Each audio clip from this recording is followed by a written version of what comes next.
Hello, darling. I thought you'd never get rid of that girl. What are you doing here? Waiting for you. What, the hospital? I didn't like it there. How did you get here? You wouldn't believe me if I told you. Welcome back to the Ookum Spookum podcast. I am one of your hosts, Tara, Lord of Hatred and Darkness, and this is... I am Sarah, Lordess of Love and Light and all good things. And tonight, we got a little show for you. Little. I wanted to start by saying that there's a trigger warning. I actually did tone a lot of this down because some of the material that I'm covering is so hysterical and so crazy. That's no fun. Well, no. Necessary, I take it. Yeah. I try to keep it classy. Fair enough. But we'll see what we see. But yeah. So I guess please allow me to introduce myself. We are speaking about the man downstairs himself tonight. A little bit, kind of. We're speaking about his urban legends and things that people ascribe to him that don't need to be prescribed to him. Does that make sense? I think we got to stop beating around the bush. All right. See, I like a long intro, though. A long intro's good, Yeah. but, Satanism and Satan don't nearly have as much to do with each other as people think it does. Exactly. We're going to talk about that. So what do you know about the Prince of Darkness, the Morning Star, Lucifer, the Lightbringer? Well, I've had a couple conversations with him. He's actually a pretty chill guy, all things considered. Just the energy is very, very big. That's the best way I can explain it. The first time I ever spoke with Lucifer, because I practice something called demonolatry, it feels all-encompassing. It is dark, but it's not unpleasant. Like, I didn't feel afraid.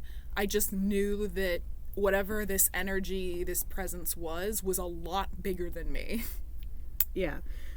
I have no experience in this realm, so I'm actually not talking so much about the spiritual leanings of it as I am the mania that people got swept up in the 80s, saying that there were Satan worshippers behind every bush. This was a lovely time to be alive in Reagan's era.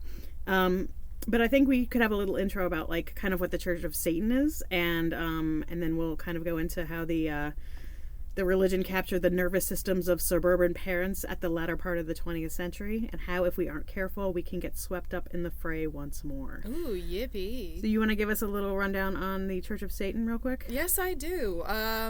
Ladies and gentlemen, I am actually a member of the Satanic Temple. There are two main offshoots of what is referred to as Satanism. There is the Church of Satan, which is run by, I believe, Anton LaVey's wife and son? Daughter and son, sorry. And the Satanic Temple, which is a little bit larger and I think more popular, which I'm not sure who the leadership is anymore, but I have been a member since 2020. They are an amazing advocacy group, especially for things like abortion. I've really had nothing but positive experiences with them, TBH. Mm-hmm. Okay. So this episode is about Satan, and it isn't. It's two things. So in true Gemini fashion, I picked a topic with so many angles and so many nuances that I drove myself mad for 2 weeks. It took me a long time to do this one, and I was like, there's so much that needs to be covered. There's so much that I don't want to fucking talk about, because it's kind of like having to parse apart what is going on in the world today versus what was happening in the 80s, and how basically what happened in the 80s was basically built on just total bullshit, and how a lot of what's going on nowadays, and I do not want to get into it, but there are very real pockets of humanity that are trafficking in children. So when we're talking about the Satanic Panic, and a lot of this was based around childhood abuse and that sort of a thing. Yeah. It was very much hysteria in the 80s and not based in fact. So it's kind of an interesting time to be alive and an interesting topic to kind of go between two things, if that makes sense. Yeah. Okay. So, A few years ago, the topic of the Satanic Panic of the 1980s would have been cut and dry. A straightforward witch hunt brought about by hysterical mothers, driven mad by daytime TV. And as far as that localized panic is concerned, yeah, that's what it was. But we used to be able to scoff at notions of the powerful running organized child trafficking rings, and yet. Because there is a hell of a lot I don't want to cover in that realm, I'm focusing the meat of the episode on the wave of mania that churned along in the 80s through 4 lenses. The book Michelle Remembers, the Dungeons & Dragons debacle, the PMRC, and the McMartin preschool scandal. All right, let's get to it. All right, first up, Michelle Remembers. In 1980, the dawn of a decade of Reagan and paranoia, a memoir co-authored by anxiety patient Michelle Smith and her psychiatrist Dr. Lawrence Padzer detailed repressed memories of satanic ritual abuse, which is from here on known as SRA, at the hands of her mother and the crazed devil cult she sacrificed Michelle to. Was sacrificed unsuccessfully if she's walking around. Yeah, pretty much. And I want to actually, we're right away going to go into a little detour. There is no sacrifice going on in your temple, I take it? Certainly not. There is absolutely no, like, little goats being, slaughtered in the back of the Satanic Temple. That is not at all how it works. Almost nobody in the Satanic Temple actually practices even witchcraft. Most of them are atheists.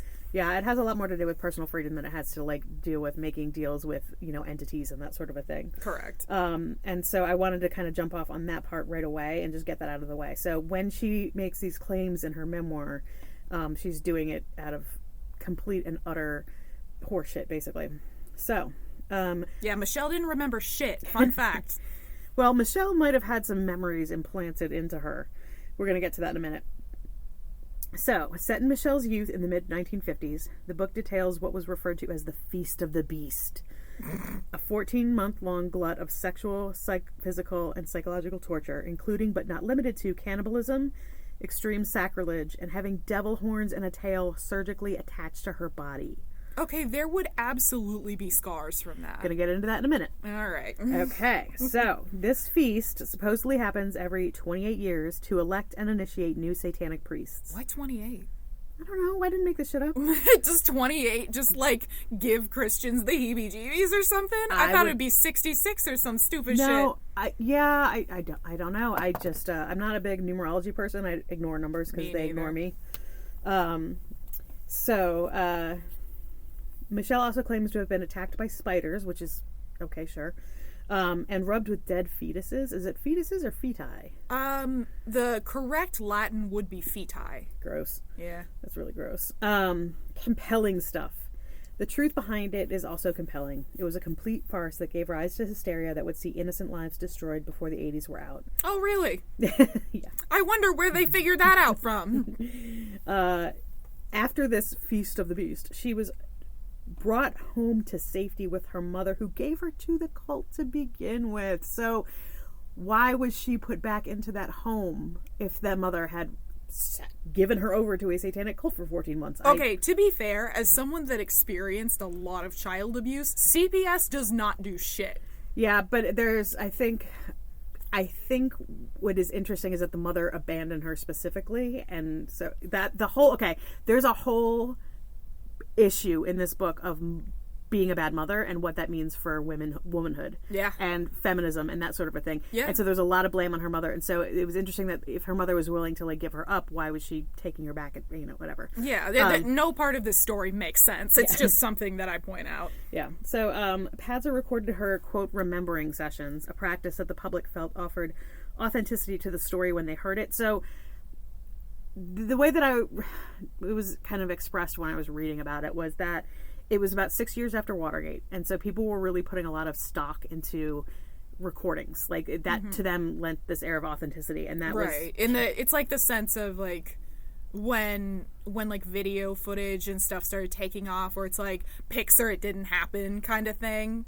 Yeah, I think so. Also, the other thing is, it's not that the sessions themselves weren't real. Like, I mean, she would go to a session with him and remember, but it was what she was remembering was false. It wasn't that the recordings didn't happen. So yes, she could have been recording it, but it was still, right. I mean in the sense that, like, people would take the media at face value as though it was the decider of truth and that people were not capable of lying while using said media. Yes, exactly. That's exactly what I'm getting at. So the process of recovered memories through hypnosis unearthed insurmountable trauma that was more likely suggestion to a woman who was undergoing treatment for anxiety. Which is fucked up, by the way. It is, and I had a really interesting time when I was looking at this case, like trying to figure out how much of this was incompetence on the part of the doctor, and there's some other possible leanings that we'll discuss in a second. But I kind of wondered where the line was in terms of what they actually believed, the two of them, Michelle and her doctor. Yeah. What they believed and what they intentionally faked. Because either way, it didn't fucking happen. So, first off, let's address the most ridiculous and easily disproved assertion, the attachment of horns and a tail. Because Michelle had no scars. She claims that when she was saved from the year-long ritual ordeal by Jesus and Mother Mary, whom she conversed in French with, even though she claims not to know the language, but her sister said she took it in school, St. Michael took her wounds away. No shade at St. Michael, he's powerful. But maybe it's a little too convenient in this case. If that's not proof enough, Michelle claims she was under the spell of the cult in 1955. But her sisters, who she denied having, don't remember anything about any of this happening. And she was in school at the time. Yeah, so. I'm just gonna call horseshit on the entire thing. The entire thing. Just put it in the bin. Exactly. Rubbish. So now let's look at her co-author, her psychiatrist, Dr. Lawrence Padzer, a charismatic doctor whose charms were not lost on Michelle. Padzer's family described Michelle's fixation on Padzer as beyond inappropriate, that she took on almost a stalkerish role, following the happy family until Padzer began crossing the line between supportive practitioner and man sleeping with his patient. Now I'm starting to figure out where this got off to. Yeah, exactly. They eventually went on to marry. How fucking whack is that? That's disgusting. Did he lose his license? Like, that has to be illegal. You can't fuck, let alone marry your patients. Things were very different in the 80s, I will say, but that still is not cool. Okay. So, get you married and you're unethical, man. When Michelle seemed to make her romantic intentions very clear, not only did Padzer do nothing to dispel them, but he also blurred the lines as her practitioner, overly identifying with her story and taking on a terribly inappropriate role. Now, there was a lot of, talk that he did with the media and stuff like that, and he would talk about how he was affected by her testimony, and he was crying, and he was shaking because it was so moving and so powerful, and it's like, babe, that's not how therapy works. You know what I mean? Sorry. I went to therapy for 5 years. I had to stop because I ran out of money. No point was it ever really about them. The only time that my therapist would share things about their life was in example only. It's just, it also speaks to the fact that why can you only relate to people if if it's filtered through you, right? I mean, I'm a Gemini, so that is the way that I live my life. But you possess at least a modicum of compassion, Sarah. I try to do my best. Okay, so while it's unclear how much of the accusations of SRA were believed by Michelle and Padzer, I believe that Michelle enjoyed spending time with Larry and found excuses to spend time with him, which is gross, but even worse when you look at Michelle Remembers as a phenomenon. The ludicrous book sold like hotcakes, recovered memory, not recognized by the DSM, by the way, and a controversial practice later fueling lawsuits from patients claiming false memories. Well, that therapy took off in the 80s. Padzer coined the term satanic ritual abuse, SRA, and the panic was on the rise in North America. People magazine and the National Enquirer touted the book as fact, and Satan fever swept the nation with a little help from daytime talk shows like Geraldo, who aired and later apologized for a 2-hour special in 1988 exposing the evil influence of Satanism among teens. That had LaVey's daughter on it. Okay. And she describes feeling completely blindsided and exploited and humiliated being on that show. Yeah, and it was a 2-hour farce, and and he literally apologized for it later, which is saying a lot from her. Because you're a piece of shit. I own the Satanic Bible. I've read it. It's actually a pretty good book. It's honestly, it's funny. It is funny. My favorite section is a story about some Christian missionaries that go to see the Inuit people. and they're like, oh, you have to convert or you'll burn in hell, this place with endless fires and whatever. And the Inuits go, that sounds awesome, how do we get there? Yeah, right, exactly. The couple planned to make a movie out of the book, hoping to get Dustin Hoffman to play Padsner, but was stopped by lawsuits, namely one from Church of Satan founder Anton LaVey. Damn. But he was like, nope, this is too far. I'm actually very much not okay with this. Those of you that don't know LaVey, he's a funny, interesting cat, and he definitely is a personality that you should definitely look into. He's amusing. And quite charismatic, I think. So, later editions of the book therefore scrubbed mention of the church, but the film was never made regardless. Okay, so that's going to bring us to another scapegoat. Dungeons and Dragons. No. Nerds. My baby. Nerds. God, it's so nerdy. I don't care. I love it. I love it. I love it. I love it. Okay, so we both have a little experience with this tool of evil. You DM and Dungeon Master, for those of you that had friends in high school. Perma DM, baby. And my dad did the first ad campaign for D&D in the 70s. So the first time he ever played was with the creator Gary Gygax at his home in Wisconsin. Still so jealous. And Gygax used to send us the little statues to paint. So like every year for Christmas we get like a little crate of guys that my dad and I would paint. That's cute. It is cute. I usually give them to people that love Dungeons and Dragons, but I don't know that I have any left anymore because I've given away a lot. I watched the original Dungeons and Dragons cartoon from the 80s. Oh, that's cute. Because my dad saw it and actually gave him some figures for Father's Day. And yeah, I've been playing D&D since high school. Like, I love that shit. If you are a nerd with too much imagination and, have any ability to draw, this game is for you. Did you watch Mazes and Monsters? I did not. Which is the Dungeons and Dragons movie with Tom Hanks. Oh, wait. Yes, I did. Yeah, I did. My dad watched it because he was like, we just wanted to see it because, it was a part of this whole mess. And not a good movie. No. It is not a good movie. Honestly, it's really boring. And the end, Tom Hanks has basically like lost all memory of the real world and has gone crazy because they played D&D too much, I guess, and it's supposed to be like a sad like ending, and I was just sitting there laughing my ass off. Yeah. Okay, so we both played the game. I did do a little stint when I was dating my ex. We had some friends and I played for a while, and I was not possessed, so that was cool. And while our evil status may be questionable, especially yours, I think we're coming out okay and not completely possessed by demons, so that's good. There's only a couple of them rolling around in here. Yeah.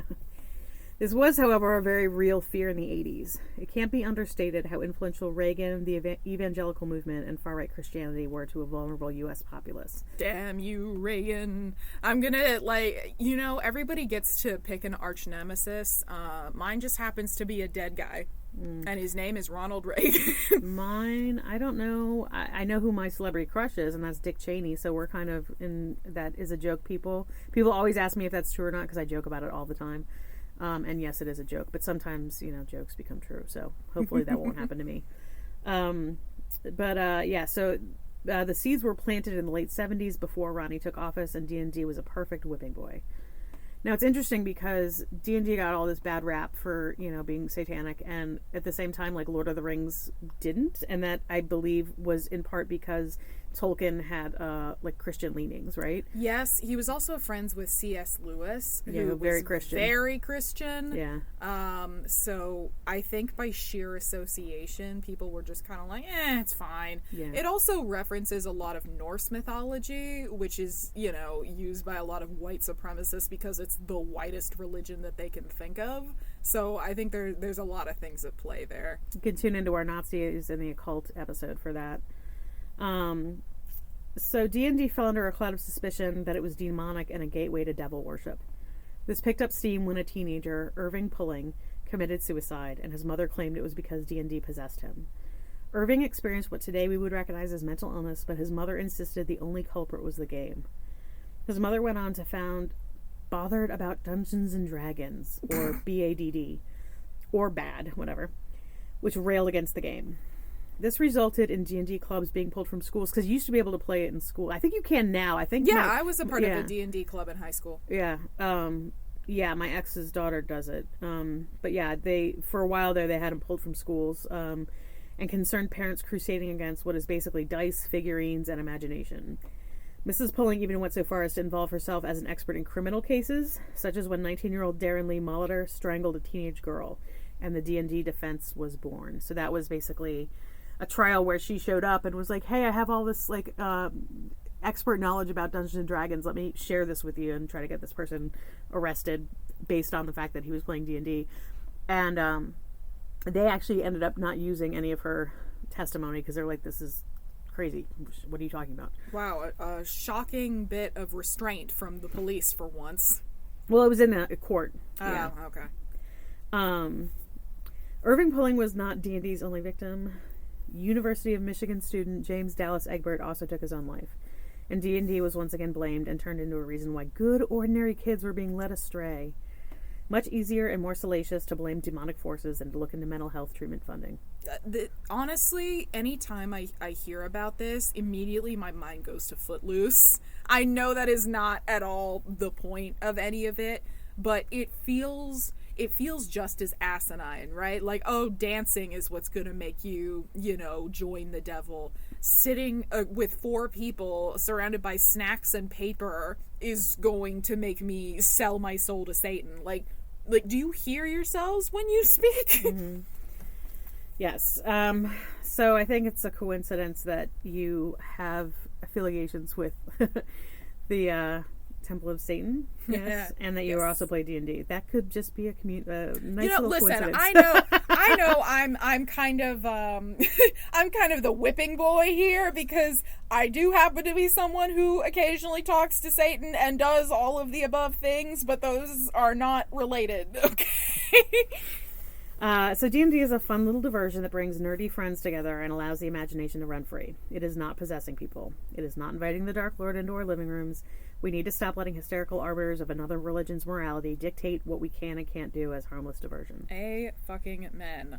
Because that's the thing, right? Is that who gets to decide if it's evil or not? Because exactly. What if you were the one in charge of it and you'd say, no, fuck no, it's not. And that's the point of the Inuit story, mm-hmm. right? The concept of hell can only be extended as far as a culture understands what is negative and positive. You cannot arbitrarily assign everything to be interpreted as one thing. It just doesn't work. Mm-hmm. If someone else does not believe the same way as you, and very likely they don't, you cannot force them to. Yeah. And yet that is something Christians around the world still seem to struggle with a great deal. It's not just Christians. I know, it ain't just them. It's definitely not just them, and it's definitely not all Christians either. Certainly not. I mean, the Taliban. You can go with pick a religious institution, and there is evidence of abuse. And unfortunately, if you can convince man that something is moral, he will do it. Mm-hmm. Yeah. Speaking of maligned, harmless diversions, let's turn now to the PMRC and the rights crusade against obscene and evil music. Now, I want to be fair here, okay? American music has a dark side. Always has, always will. Damn straight. When we think of the origins of rock music, we would be remiss to ignore the foundation, the blues. And the king of the Delta blues, Mr. Robert Johnson, who we'll study in a future episode, allegedly sold his soul to the devil at the crossroads at midnight to become the world's best guitar player. Neat guy. Interesting story. Really interesting. Can't wait to talk about him. That's some creepy murder ballad, fucking old South shit that is just fascinating and creepy and lovely. So we started out this way, and artists from Elvis to Ozzy, sometimes aptly, were associated with sex, drugs, and the devil. The 80s were the beginning of what is known as the culture wars.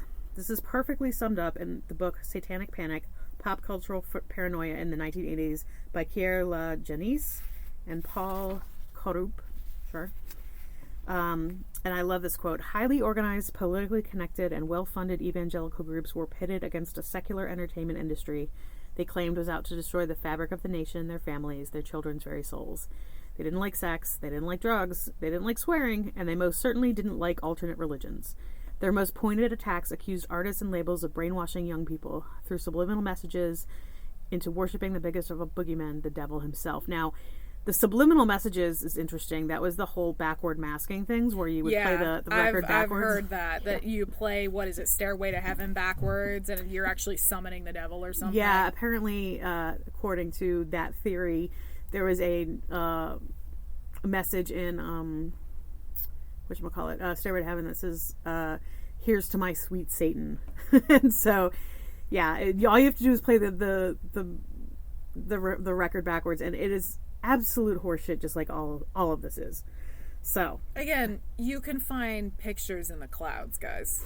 And it's not super clearly stated either, which I think they use as like, oh well, they're just trying to hide it from you and slip it in there like it's fucking vegetables and chocolate cake, but it is what it is.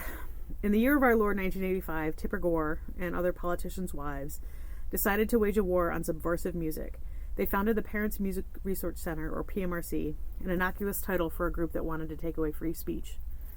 They came up with the Filthy 15, a list of songs by artists as varied as satanic metal band Merciful Fate and pop songstress Sheena Easton.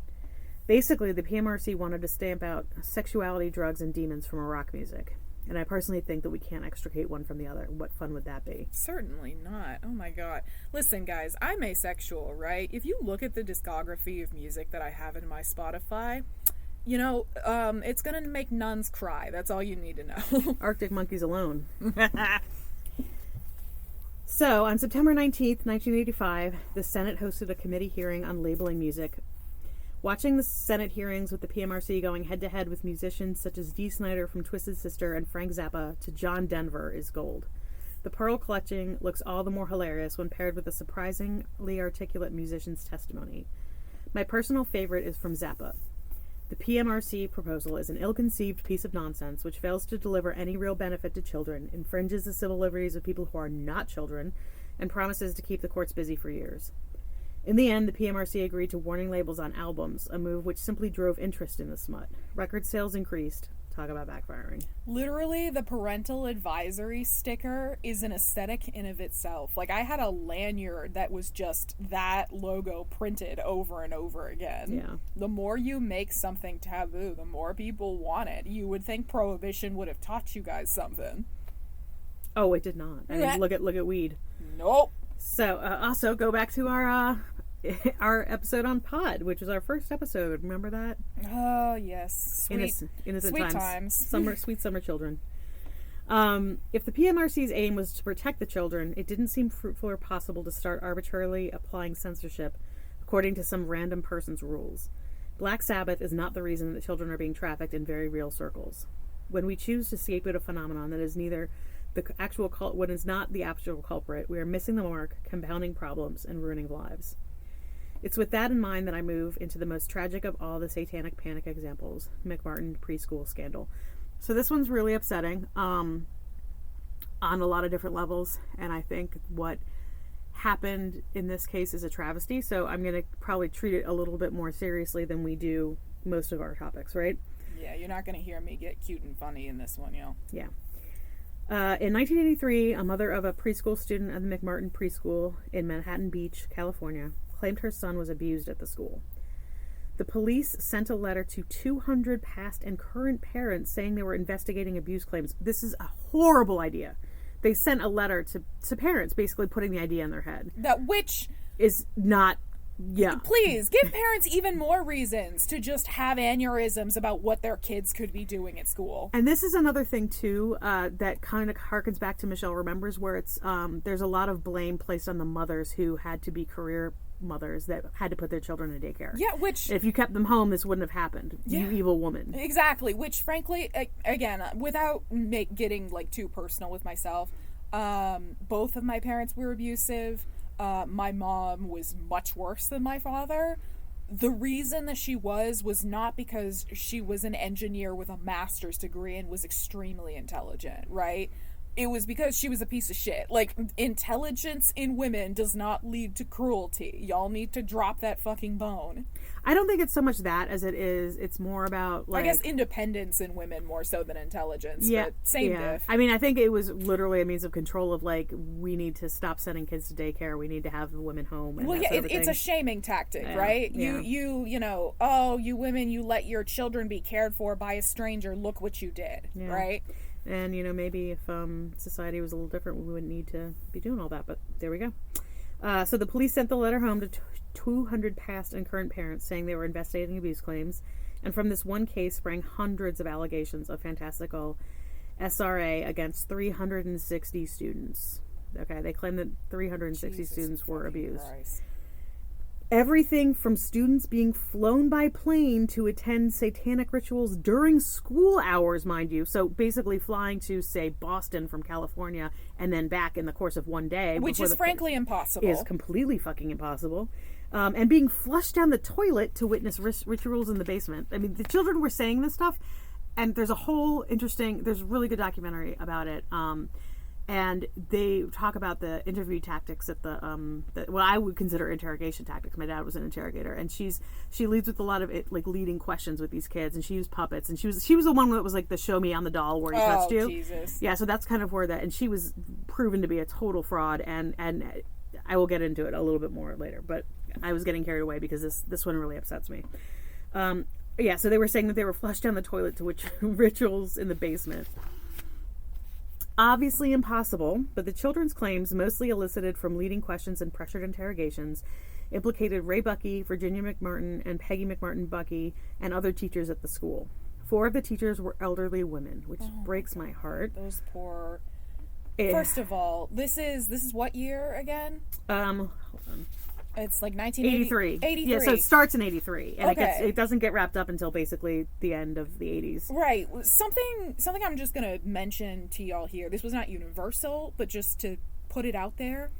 Having an occupation, period, as a woman over like age 50 was hard enough. Like, we hadn't passed ageism laws yet, just to be clear. So it's very likely that these women would never work again because of this scandal. Oh, absolutely not. Of course not. Yeah, and so the rumors themselves. So, okay, eventually the charges against everyone except for Ray and Virginia were dropped. There was basically 2 trials that went on, and the second one resulted in mistrial. So the first one, they dropped the charges against everyone except for Ray and Virginia. And then that was his mother. And then the rest, eventually they were cleared by a mistrial. So, and that's bullshit too. But I mean, I'm happy they didn't go to jail. he did for 5 years. Oh, God. Yeah, okay. Ray Buckey was in jail for 5 years. All right. That's, no, absolute miscarriage of justice. Yeah. No part of this should ever have been allowed to happen. Yeah. So the rumors themselves were ridiculous. Apparently Ray could fly. I mean, this is the shit that they were talking about where people were like, yes, that sounds like Satan is at work right now. I can't. It just reminds me, and I know this is like, it's kind of asinine to even compare it to, but to the witch trials. No, it's not asinine. It's very much that, and that's something I wanted to talk about tonight. Yeah, where it reminds me of spectral evidence, where people could actually submit like dreams into evidence against someone. Yeah. And I want us to do a whole witch hunt. I actually have taught classes about the Salem witch trials. Well, that's why you're doing it. So. Yeah. I mean, I read I Tituba, and the Crucible, but that's about it. But yeah, we can definitely get into that in a future episode because it's so, unfortunately, it's still applicable today. So, yeah, it's something that I actually, in my class, I make people play a game that actually was very common in classrooms that they don't do anymore, which I suggest if you are making your kids read The Crucible that you do. You go around the room and you tell everyone that they are going to be told if they are a citizen or if they are a witch. And you cannot tell anybody that you are a witch, but you have to figure out who it is, right? And you have to, name who they are. And you don't tell any of them that they're a witch. They will go at each other over the slightest thing, anything. You don't have to, poison people with ergotism. You don't really have to do anything, but suggest that there's evil in the room and we will go find it. Mm-hmm. And on that note, the mother of the original abuse accuser, Judy Johnson, was later learned to be experiencing schizophrenia and alcoholism. Oh, you don't fucking say. Yeah, more, just mental health needs to be funded, people. It just makes me angry. Some argue that the case was backlash to the feminist movement, exacerbating the guilt that career women felt putting their children in daycare. Regardless of the reason, psychologist Key McFarland of the organization Children's Institute International used leading questions and extremely suspect interrogation tactics to interview the children. Like I said, it was the show me on the doll. And there was also this kind of, their mantra was, it was like, if the kid says no, they're in denial, right? Right, where they have to get what they want to hear out of them. Exactly. Many of the kids had never even met Ray. Like, he wasn't a teacher at the time when they were at this, because these were students from, different years. Yeah. And so there were times where people were accusing him when he wasn't even at the school. Oh, my God. But one by one, the kids fell victim to this coercion and made wild claims of horses being slaughtered on the altar by berobed Satanists. No evidence. I mean, just think about your school day, right? And you get there at, 7 o'clock in the morning and you leave at 3. I mean, are we slaughtering horses multiple in that time frame and then cleaning it all up? And where the fuck does the body go? Yeah, also, frankly, insane. Horses are huge. Yeah, exactly. Like, how the fuck are you carting an entire, at least, half a ton animal and all of its organs and blood in and out of the school every fucking day? Yeah. No. You're not. Yeah. Yeah. So, despite this insanity, the first McMartin trial lasted 3 years and went down as one of the lengthiest, most expensive, and most notorious cases in U.S. history. It was, at that time, the most expensive. I didn't even think about the monetary aspect of this. Mm-hmm. Way to just piss away money. Yeah. Although not the only case, there were 200 satanic investigations nationwide that were conducted. At one point, the prosecuting attorney dropped out and sold his story to the press as he believed nothing happened at the daycare. The prosecuting attorney fucking bailed. Because there's no evidence. Yeah, that is your career handed to you. Yep. I'm so serious. You could not legitimately prosecute this. Yeah. And they did. They tried. And Judy Johnson, the original accuser, died from alcoholism before she could testify. And she was, I'm guessing, pretty young because she had a child that was, in daycare. I mean, that's probably a pretty young person to die from alcoholism. So Bucky spent 5 years in jail until the second trial basically was a mistrial. Lives of the teachers were completely destroyed, to say nothing of the lives of the children who were manipulated into remembering ungodly abuse. So while we, it's very easy to say, that the parents are, evil for doing this.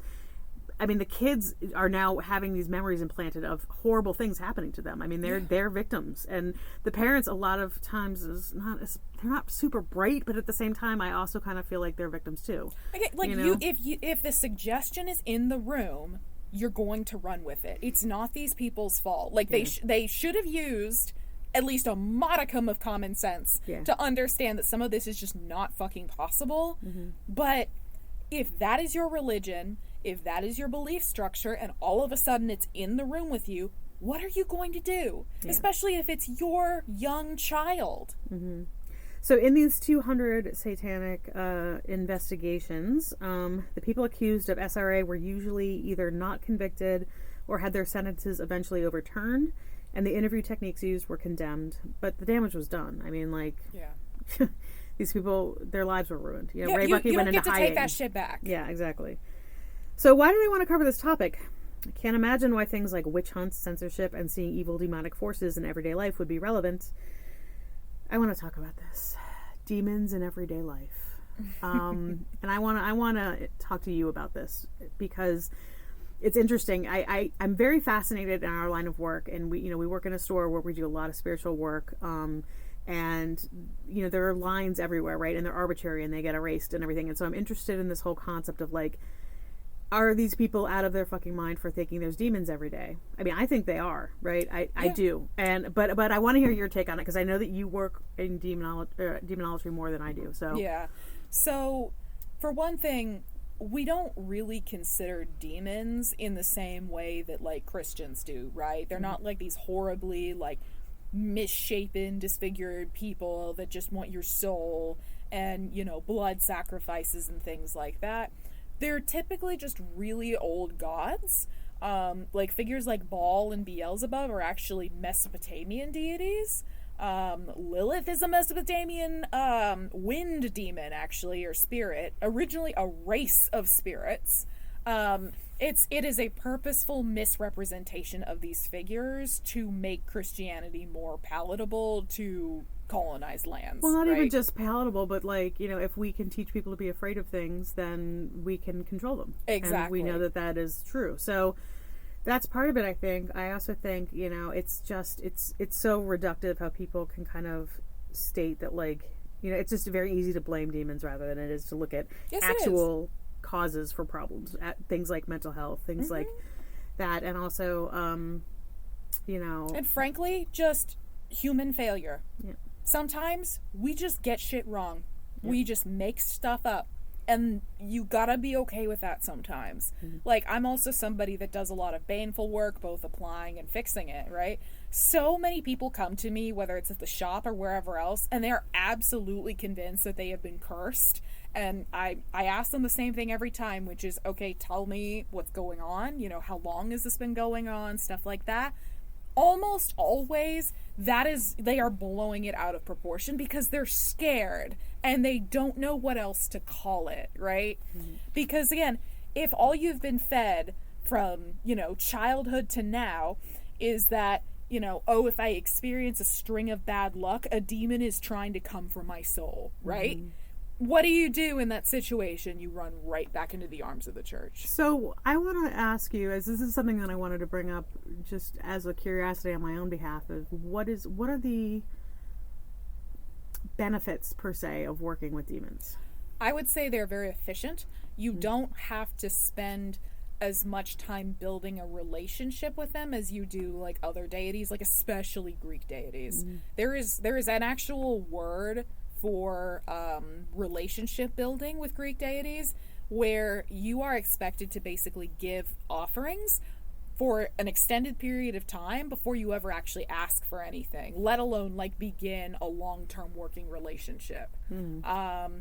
There, and again, that happens in many different sects or pantheons, right? Where there is an expectation of a relationship, right? You work with coworkers, it's not like they're robots, right? You know things about them, you become friends with them over time, they may become parental figures to you. There's an expectation of forming some kind of relationship. With demons, not necessarily the case. You can kind of just rock up into their sort of realms or space, tell them what you need, they will tell you what they want, and that's the end of it. It is very helpful if you are just trying to get something done. That doesn't mean people don't form relationships with deities. Like, obviously, Lilith is my patron. I have been working with her for several years now. She is like a mother to me, right? You aren't required to have that sort of relationship. That's, I think, the best way that I would explain the benefits there.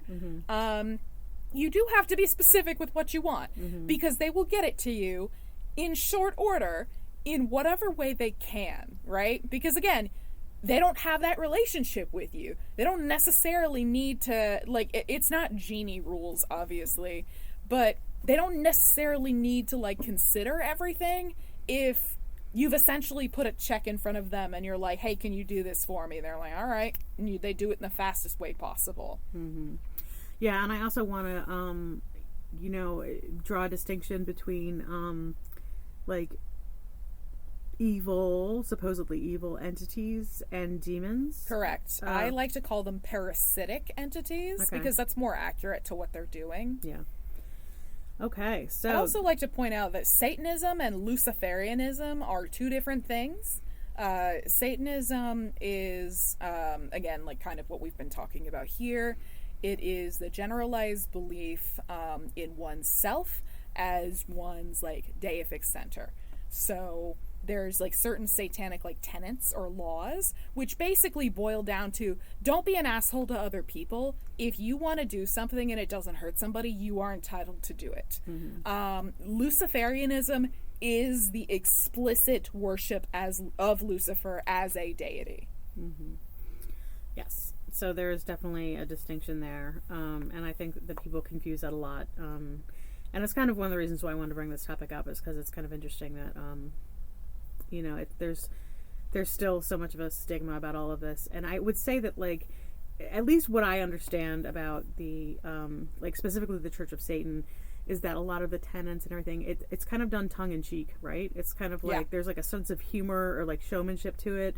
A lot of the things that they would consider bastardizing of Christianity is just kind of like, we're just trying to have a little bit of a joke about all this, because a lot of it is like atheists, and no, that's not my bag. Like, I'm not an atheist, and I'm not, I don't, tend to go in for other people's beliefs as like a joking thing.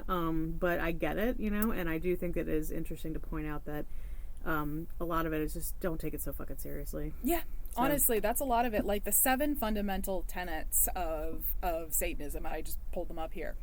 One should strive to act with compassion and empathy toward all creatures in accordance with reason. The struggle for justice is an ongoing and necessary pursuit that should prevail over law and institution. One's body is inviolable, subject to one's own will alone. The freedoms of others should be respected, including the freedom to offend. To willfully and unjustly encroach upon the freedoms of another is to forego one's own. Beliefs should conform to one's best scientific understanding of the world. One should take care never to distort scientific facts to fit one's own beliefs. People are fallible. If one makes a mistake, one should do one's best to rectify it and resolve any harm that might have been caused. Every tenet is a guiding principle designed to inspire nobility in action and thought. The spirit of compassion, wisdom, and justice should always prevail over the written or spoken word. God, what awful people we are. I know. Terrible. Okay. So, I'm going to move into the knowledge that there are, in fact, true conspiracies that need our attention, okay? Before we hit that, let's take a little break. Shit, all right. Do you mind if I smoke? Now hear this, now hear this. This is our ad break. We are coming at you from Sticks and Stones in Fairfax, Virginia. It is our home away from home. We have all of your incense, candles, jewelry, what else? Books, needs taken care of here. All the occulty stuff, all of the witchy stuff. No happy endings, you perverts. So, yes. And also, we would like to give a shout out to our friend. Ladies and gentlemen, have you ever pondered into the stars, taken things a little too personally? Speak to John Marani, astrologer extraordinaire. Visit him on Sundays at Sticks and Stones, or you can find him at his website, www.astrotarotjohn.com, and check out his new book, available for pre-order now, releasing in August. And we will be having a book release party at the shop for that. It is called Metaphysically Speaking. It is for anyone that wishes to present and teach either in the metaphysical or secular worlds. Sometimes people really just be flying by the seat of their pants when they are making them PowerPoints. John not only teaches people to teach for the FBI, he has years and years of experience both as a teacher and a presenter. An excellent read, if I do say so myself. Thank you. Now hear this. Back to our regular scheduled program. Smoke? I always smoke at the theater. Somehow it enhances the performance. So, there's real shit going on in the world, and some of it's fucking terrible. I will say, I'm just going to give this a little intro. I don't see everything in the world as terrible, and I don't see, I tend to be optimistic. I tend to think that the arc of the universe bends towards justice. Like, that's important to me. But I know that there are, and I know about child abuse and trafficking and stuff like that. And so, basically, when we put this weird, fantastical spin on it, it becomes that much easier to discredit things that are actually happening. And it takes the responsibility out of man's hands. Yeah, it does. And, we need to be spending time and money and effort bringing actual criminals to justice. and understanding, the psychology behind why these things happen and how they can be allowed to happen and how they can continue in a supposedly civilized society, because they are happening right now. And so, it's for instance, with some of the stuff that's going on in the news, right? There can be a little bit of a hysterical bent to that too. And it's like, we need to be as truthful and ethical in our research as we can, so that we don't cloud the issue, and so that we don't let other people get hidden by the fact that, oh, they're talking about human jerky. Okay. Yeah. So, try to be a little discerning with it, but know that there is, the evil in the world is not always what we think. No. And it can come with a smiling face. It can come with, a lot of money. It can come with a lot of power. And we need to be very in reality about what this is. Yeah. And sometimes that means acknowledging that your fellow man is as capable of evil as they are good. And that sucks, but it is what it is. So yeah, it would behoove us to separate fact from fiction. We don't need to exaggerate claims of evil when there is true evil afoot. It makes it easier for us to dismiss everything as hokum out of hand, or conversely to believe that any stray thought is issued by the devil himself. Neither is particularly helpful when trying to suss out what's going on with actual child trafficking. Mankind is both good and evil, spiritual and mundane. Sometimes a cigar is just a cigar, and sometimes a game about dragons is just a game about dragons. The true evil surrounding Satanic Panic is the distrust we have of our neighbors, the ability to demonize people quickly and with no evidence, to see ourselves as not only separate from, but better than. Dividing people into categories such as good and evil dehumanizes us and turns us into black and white entities when we are almost certainly gray. We become archetypes to fight against. You and I know that the work we do in our field is not harnessing the forces of Satan, beyond a rejection of overly simplified morality that no longer serves anyone. We're at a dangerous time in our history, as we always are. Clearer heads and nuances need to prevail, lest we repeat the Satanic Panic of the 80s. We know that unstudied history repeats, and this is one lesson we need to hear now more than ever. So what are your takeaways tonight? For one thing, I used to be an atheist, and I think a lot of it was because my experience with religion was this, right? I grew up Southern Baptist, where you just don't ask questions about shit like this, right? And being able to take my own spirituality, my own beliefs, my own interaction with the universe into my hands was one of the most empowering and healing moments of my life, and continues to be.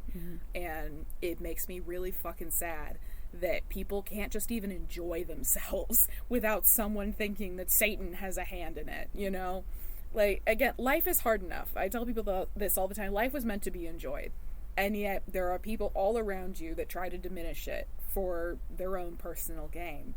And unfortunately, it's up to individuals to maintain the justice within our own lives.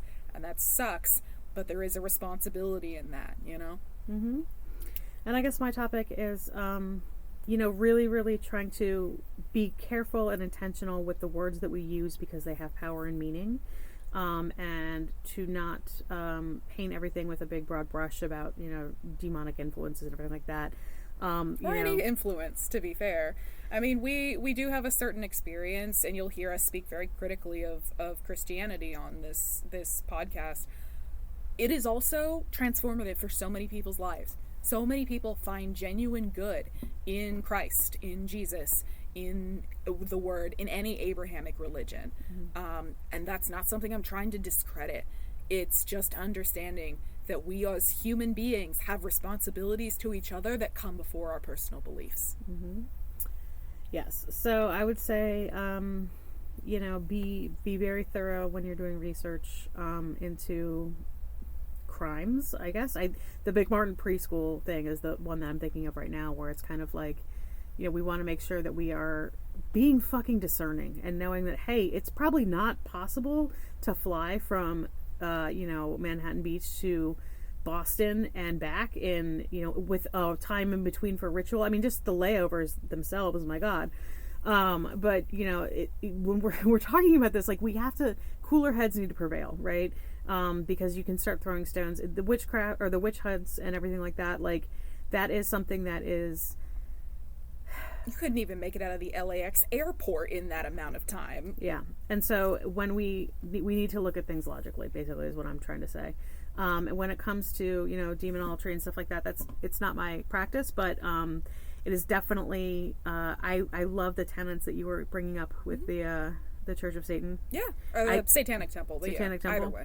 Yeah, I think that's fantastic. This, individuality, and, there is something that is sacred about the individual that I think gets lost a lot of times in organized religion. Yeah. So that would be my takeaway. So thank you for joining us on this excursion into demonology and Satan and the Satanic Temple. Yeah, there's a reason I tell y'all at the end of a lot of these episodes to touch grass, and it's because it's a grounding behavior, and it helps you get your bearings and not allow suggestibility to cloud your eyes. And so now we're going to tell you to touch some grass. And indeed, ladies and gentlemen, good night. Roll for initiative.